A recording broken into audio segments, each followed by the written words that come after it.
जब भी पाकिस्तान की जानिब से इंडिया के किसी मुजरिम को पनाह दी जाती है तो पूरी दुनिया की निगाहें इसकी तरफ होती हैं।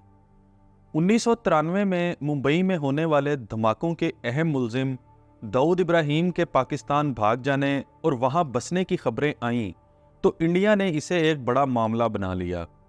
हालांकि पाकिस्तान हमेशा इस बात की तरदीद करता रहा है कि दाऊद इब्राहिम इसकी सरजमीन पर नहीं रह रहा, लेकिन दाऊद इब्राहिम के मुबैना तौर पर पाकिस्तान जाने से 40 बरस पहले भी एक ऐसा मौका आया था कि जब पाकिस्तान ने इंडिया से भागे हुए एक डाकू भूपत को अपने यहाँ पनाह दी थी।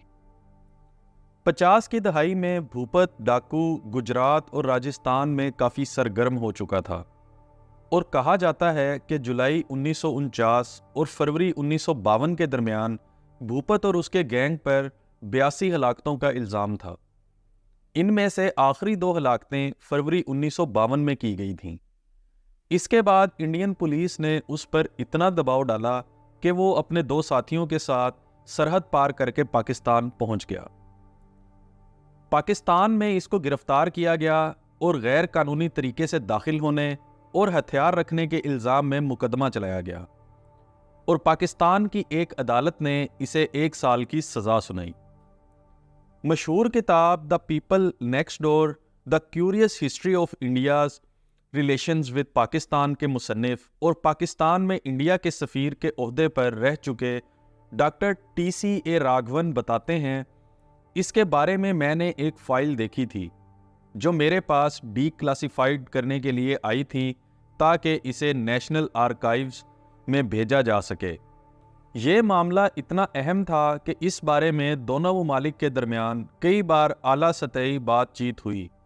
मसला ये था कि इस मुतालबे को अमली जामा पहनाने के लिए इंडिया के पास कोई कानूनी जवाज़ नहीं था, क्योंकि तब तक दोनों ममालिक के दरमियान मुल्क से भागे हुए लोगों को वापस करने से मुतल्लिक कोई मुआहिदा तय नहीं पाया था।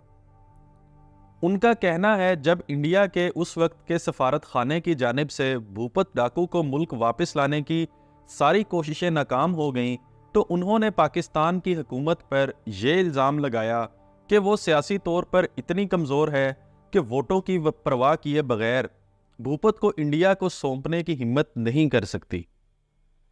भारत की जानिब से मुस्तकिल दबाव और मीडिया में लगातार इस पर बहस की वजह से जुलाई 1956 में उस वक्त के इंडिया के वज़ीर आज़म जवाहरलाल नेहरू और पाकिस्तान के वज़ीर आज़म मोहम्मद अली बोगरा के दरमियान इस बारे में बातचीत हुई।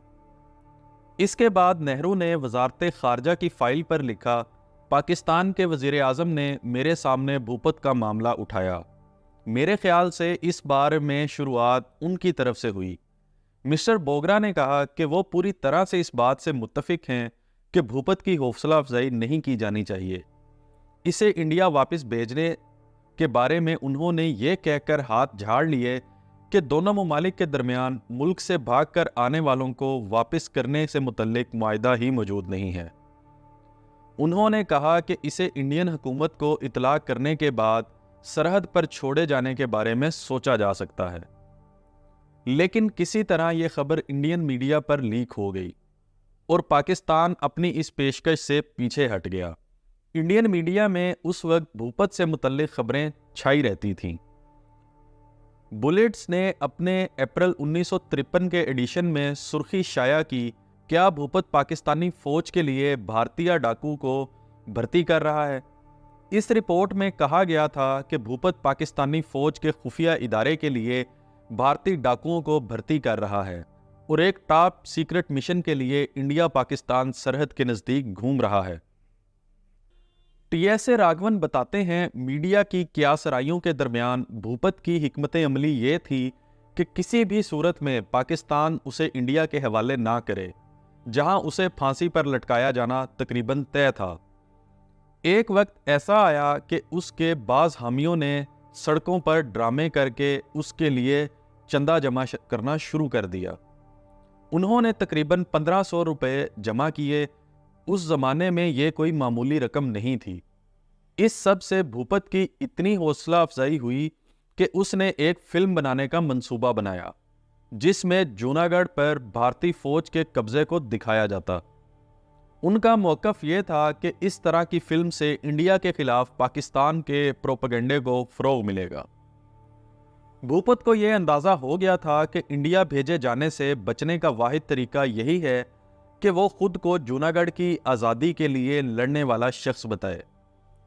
उसने सूबे सिंध की एक अदालत में ये दलील दी कि उसने आज़ादी की लड़ाई में हिस्सा लिया है और इसी बुनियाद पर रिहाई का मुतालबा किया। बुलेट्स अखबार ने भूपत के इन दलाइल को शाया करते हुए लिखा, जब मेरी रियासत जूनागढ़ पाकिस्तान में जम हो गई तो भारतीय फौज ने इस पर हमला कर दिया। हमने ताकत का जवाब ताकत से देने का फैसला किया। हमने 3.5 सालों तक भारतीय फौज का मुकाबला किया, लेकिन आखिर में फतह उन्हीं की हुई। इसके बाद मुझे इंडिया छोड़ने और पाकिस्तान में पनाह लेने पर मजबूर होना पड़ा। मैं पाकिस्तान के तईन वफादार हूँ जिसने मुझे पनाह देकर मेरी ज़िंदगी बचाई। पाकिस्तान की हिफाजत के लिए मैं अपने जिस्म के खून की आखिरी बूंद तक देने के लिए तैयार हूँ। राघवन बताते हैं, जूनागढ़ के फ्रीडम फाइटर होने की भूपत की दलील आखिरकार रंग लाई और उसे पाकिस्तान में पनाह दे दी गई। वो 2006 में अपनी वफात तक पाकिस्तान में ही रहे। उन्होंने अपना मज़हब तब्दील करके इस्लाम मज़हब कबूल कर लिया था और अपना नाम अमीन यूसुफ रख लिया था। उसने वहाँ दोबारा शादी की और उसके 2 बच्चे भी हुए। बाद में भूपत का पीछा करने वाले पुलिस अफसर वीजी कांटकर ने मराठी ज़ुबान में एक किताब लिखी। उन्होंने बताया कि भूपत हर वारदात के बाद एक तहरीरी पैगाम में पुलिस को वार्निंग देकर जाता था, जिसे जासा कहा जाता था। कानटकर कहते हैं वो उन्हें हमेशा डेकरा करके मुखातिब करता था, जबकि वो उम्र में उनसे 10 बरस छोटा था। डेकरा का मतलब होता है बेटा। कानटकर ने भूपत को पकड़ने के लिए पैरों के निशान पहचानने वाले माहरीन की मदद ली थी। एक पुलिस एनकाउंटर में इसके साथी देवायत की मौत के बाद भूपत ने अपने 3 साथियों के साथ पाकिस्तान भागने का फैसला किया।